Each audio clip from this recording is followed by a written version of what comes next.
economic hitmen really have been the ones responsible for creating this first truly global empire. And we work many different ways.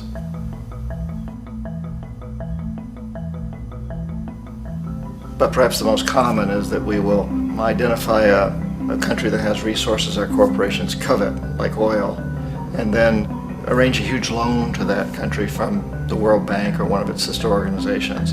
But the money never actually goes to the country. Instead, it goes to our big corporations to build infrastructure projects in that country, power plants, industrial parks, ports, things that benefit a few rich people in that country, in addition to our corporations, but really don't help the majority of the people at all. However, those people, the whole country is left holding a huge debt. It's such a big debt they can't repay it, and that's part of the plan, that they can't repay it. And so at some point, we economic hitmen go back to them and say, listen, you owe us a lot of money, can't pay your debt, so sell your oil real cheap to our oil companies. Allow us to build a military base in your country, or send troops in support of ours to someplace in the world like Iraq, or vote with us on the next UN vote. To have their electric utility company privatized and their water and sewage system privatized and sold to U.S. corporations or other multinational corporations. So there was that whole mushrooming thing, and it's so typical of the way the IMF and the World Bank work, that you put a country in debt, it's such a big debt it can't pay it, and then you offer to refinance that debt and pay even more interest. And you demand this quid pro quo, which you call a conditionality or good governance, which means basically that they've got to sell off their resources, including many of their social services, their utility companies, their school systems sometimes, their penal systems, their insurance systems, to foreign corporations. So it's a double, triple, quadruple whammy. The precedent for economic hitmen really began back in the early 50s when democratically elected Mossadegh, who was elected in Iran, he was considered to be the hope for democracy in the Middle East and around the world. He was Time Magazine's Man of the Year. But one of the things that he'd run on and began to implement was the idea that foreign oil companies needed to pay the Iranian people a lot more for the oil that they were taking out of Iran. The Iranian people should benefit from their own oil. Strange policy. We didn't like that, of course. But we were afraid to do what we normally were doing, which was to send in the military.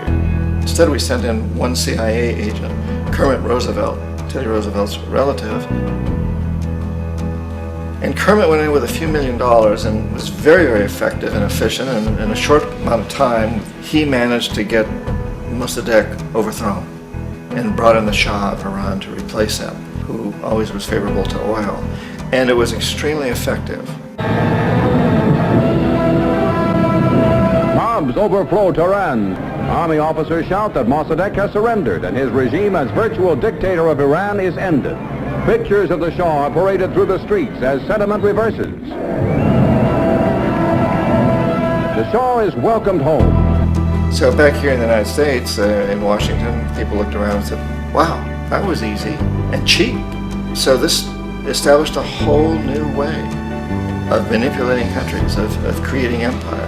The only problem with Roosevelt was that he was a card-carrying CIA agent, and had he been caught, the ramifications could have been pretty serious.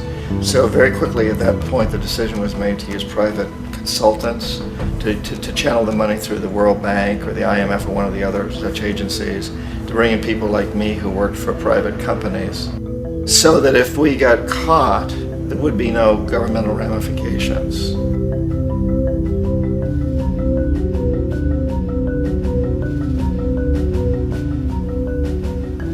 When Arbenz became president of Guatemala, the country was very much under the thumbs of United Fruit Company, the big international corporations. And Arbenz ran on this ticket that says, you know, we want to get the land back to the people. And once he took power, he was implementing policies that would do exactly that, give land rights back to the people. United Fruit didn't like that very much. And so they hired a public relations firm, launched a huge campaign in the United States to convince the United States people, the citizens of the United States, and the press of the United States, and the Congress of the United States, that Arbenz was a Soviet puppet, and that if we allowed him to stay in power, the Soviets would have a foothold in this hemisphere. And that at that point in time was a huge fear on everybody's mind, the Red Terror, the Communist Terror. And so, to make a long story short, Out of this public relations campaign came a commitment on the part of the CIA and the military to take this man out. And in fact, we did. We sent in planes, we sent in soldiers, we sent in jackals, we sent everything in to take him out, and did take him out. And as soon as he was removed from office, the new guy that took over after him basically reinstated everything to the big international corporations, including United Fruit.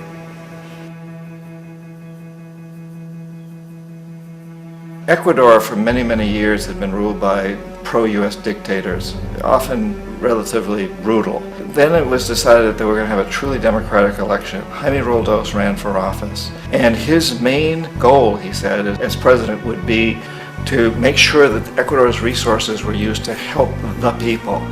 And he won, overwhelming, by more votes than anybody had ever won anything in Ecuador. And he began to implement these policies to make sure that the profits from oil went to help the people. Well, we didn't like that in the United States.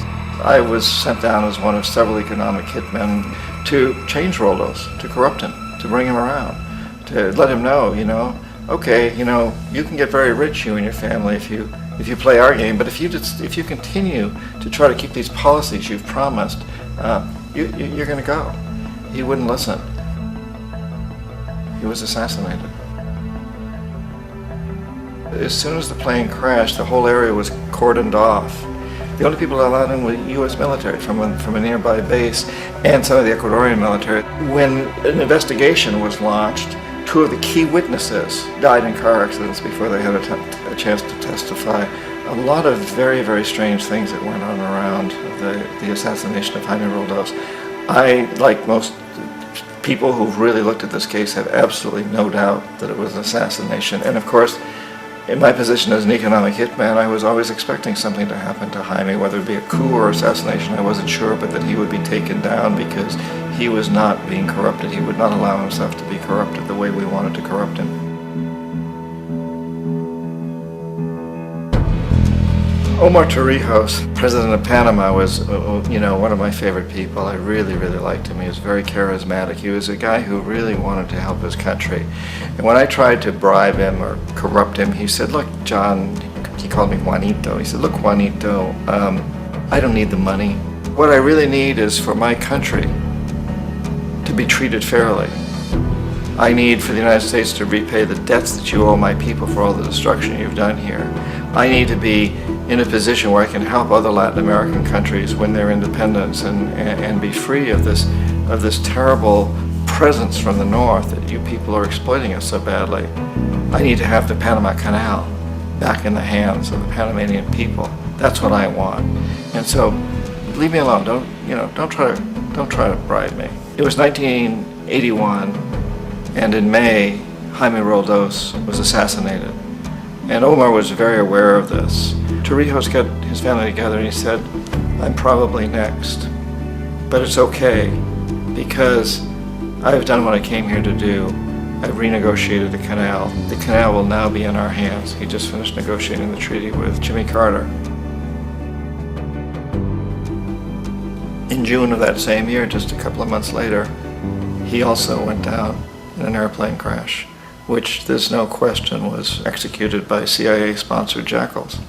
Tremendous amount of evidence that one of Torrijos' security guards handed him at the last moment as he was getting on the plane a tape recorder, a small tape recorder that contained a bomb.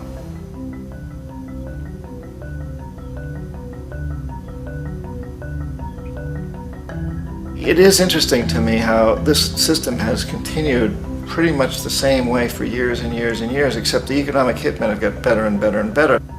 Then we come up with, very recently, what happened in Venezuela. In 1998, Hugo Chavez gets elected president, following a long line of presidents who had been very corrupt and basically destroyed the economy of the country. And Chavez was elected amidst all that. Chavez stood up to the United States, and he's done it primarily demanding that Venezuelan oil be used to help the Venezuelan people. Well, we didn't like that in the United States. So in 2002, a coup was staged, which there's no question in my mind, and most other people's minds, that the CIA was behind that coup.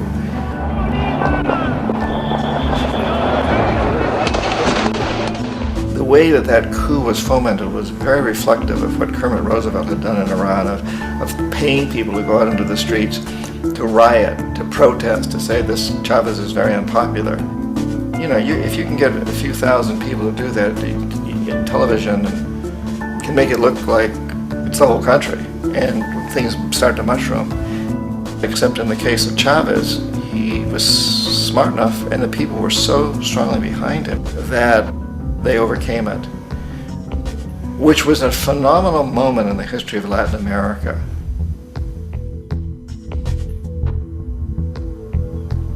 Iraq actually is a perfect example of the way the whole system works. So we economic hitmen are the first line of defense. We go in and we try to corrupt governments and get them to accept these huge loans, which we then use as leverage to basically own them.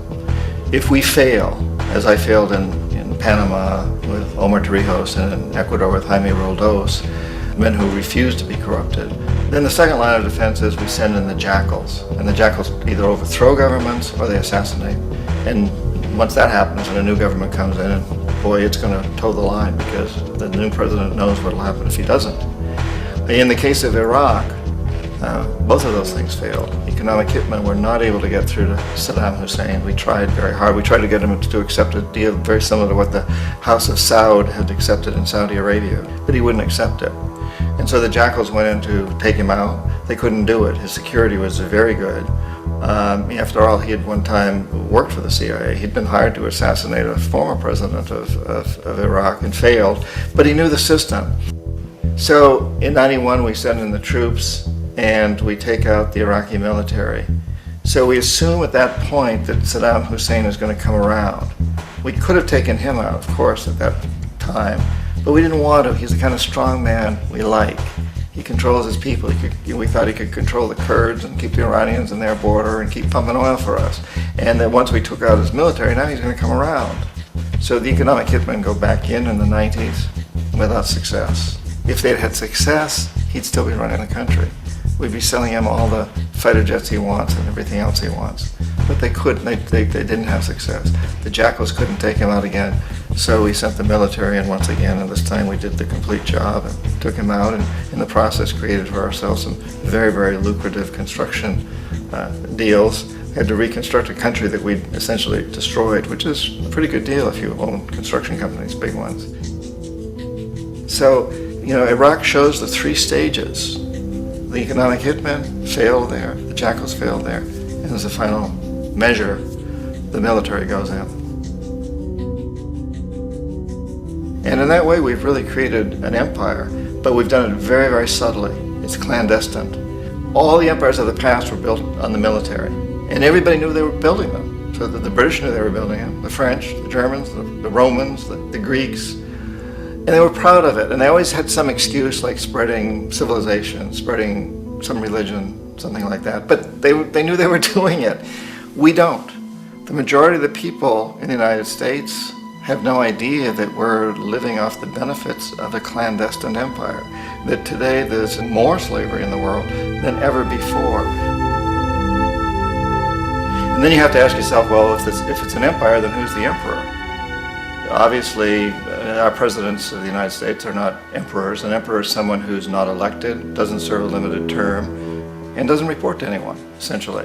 So you can't classify our presidents that way. But we do have what I consider to be the equivalent of the emperor, and it's what I call the corporatocracy. The corporatocracy is this group of individuals who run our biggest corporations, and they really act as the emperor of this empire. They control our media, either through direct ownership or advertising.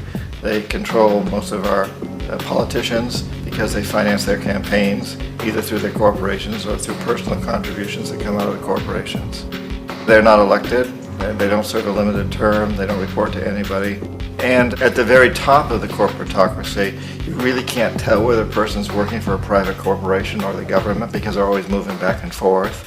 So, you know, you've got a guy who one moment is the president of a big construction company like Halliburton, and the next moment he's vice president of the United States, or the president who is in the oil business. And this is true whether you've got Democrats or Republicans in the office. You have them moving back and forth through the revolving door. And in a way, Our government is invisible a lot of the time, and its policies are carried out by our corporations on one level or another. And then again, the policies of the government are basically forged by the corporatocracy and then presented to the government. They become government policy. So it's an incredibly cozy relationship. This isn't a conspiracy theory type of thing. These people don't have to get together and plot to do things. They all basically work under one primary assumption, and that is that they must maximize profits regardless of the social and environmental costs.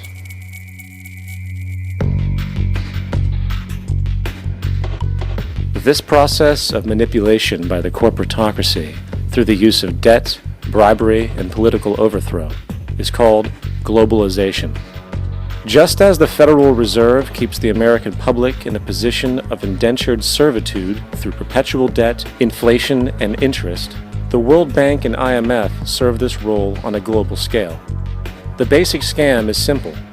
Put a country in debt either by its own indiscretion or through corrupting the leader of that country, then impose conditionalities or structural adjustment policies, often consisting of the following. Currency devaluation. When the value of a currency drops, so does everything valued in it. This makes indigenous resources available to predator countries at a fraction of their worth. Large funding cuts for social programs. These usually include education and healthcare, compromising the well-being and integrity of the society, leaving the public vulnerable to exploitation. Privatization of state-owned enterprises. This means that socially important systems can be purchased and regulated by foreign corporations for profit. For example, in 1999, the World Bank insisted that the Bolivian government sell the public water system of its third largest city to a subsidy of the U.S. corporation Bechtel.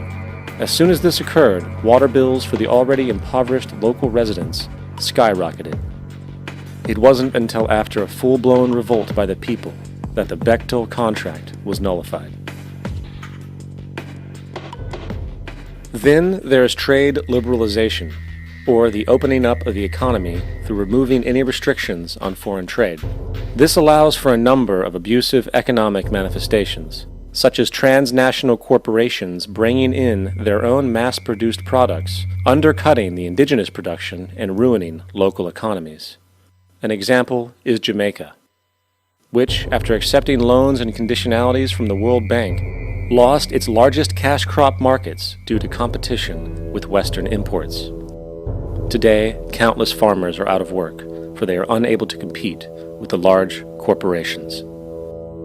Another variation is the creation of numerous seemingly unnoticed, unregulated, inhumane sweatshop factories, which take advantage of the imposed economic hardship. Additionally, due to production deregulation, environmental destruction is perpetual, as a country's resources are often exploited by the indifferent corporations while outputting large amounts of deliberate pollution. The largest environmental lawsuit in the history of the world today is being brought on behalf of 30,000 Ecuadorian Amazonian people against Texaco, which is now owned by Chevron. So today it's against Chevron, but for activities conducted by Texaco. Estimated to be more than 18 times what the Exxon Valdez dumped into the coast of Alaska. In the case of Ecuador, it wasn't an accident. The oil companies did it intentionally. They knew they were doing it to save money out there rather than arranging for proper disposal.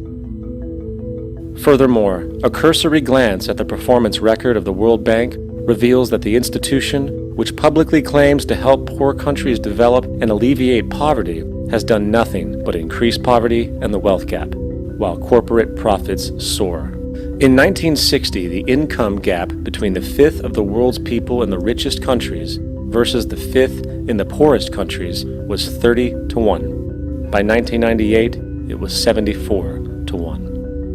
While global GNP rose 40% between 1970 and 1985, those in poverty actually increased by 17%. While from 1985 to 2000, those living on less than $1 a day increased by 18%. Even the Joint Economic Committee of the U.S. Congress admitted that there is a mere 40% success rate of all World Bank projects. In the late 1960s, the World Bank intervened in Ecuador with large loans. During the next 30 years, poverty grew from 50% to 70%. Under or unemployment grew from 15 to 70%. Public debt increased from 240 million to 16 billion, while the share of resources allocated to the poor went from 20% to 6%. In fact, by the year 2000, 50% of Ecuador's national budget had to be allocated for paying its debts. It is important to understand the World Bank is, in fact, a U.S. bank supporting U.S. interests, for the United States holds veto power over decisions, as it is the largest provider of capital. And where did it get this money? You guessed it. It made it out of thin air through the fractional reserve banking system. Of the world's top 100 economies, as based on annual GDP, 51 are corporations, and 47 of that 51 are U.S.-based. Walmart, General Motors, and Exxon are more economically powerful than Saudi Arabia, Poland, Norway, South Africa, Finland, Indonesia, and many others. And, as protective trade barriers are broken down, currencies tossed together and manipulated in floating markets, and state economies overturned in favor of open competition and global capitalism, the empire expands. You get up on your little 21-inch screen and howl about America and democracy. There is no America. There is no democracy.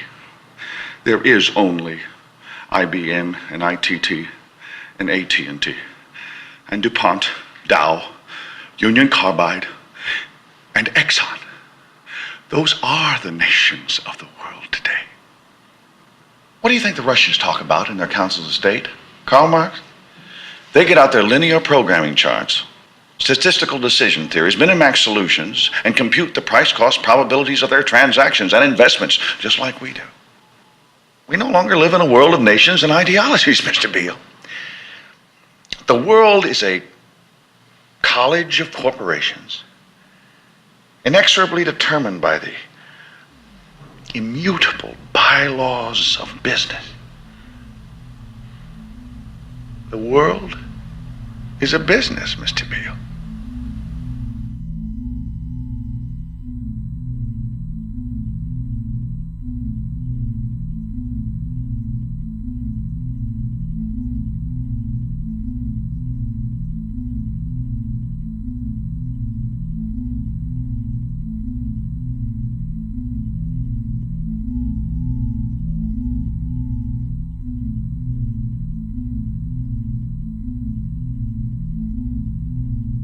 The world is being taken over by a handful of business powers who dominate the natural resources we need to live while controlling the money we need to obtain these resources.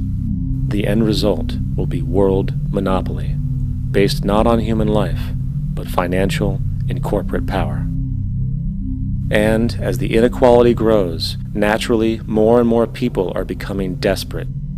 So the establishment was forced to come up with a new way to deal with anyone who challenges the system. So they gave birth to the terrorist.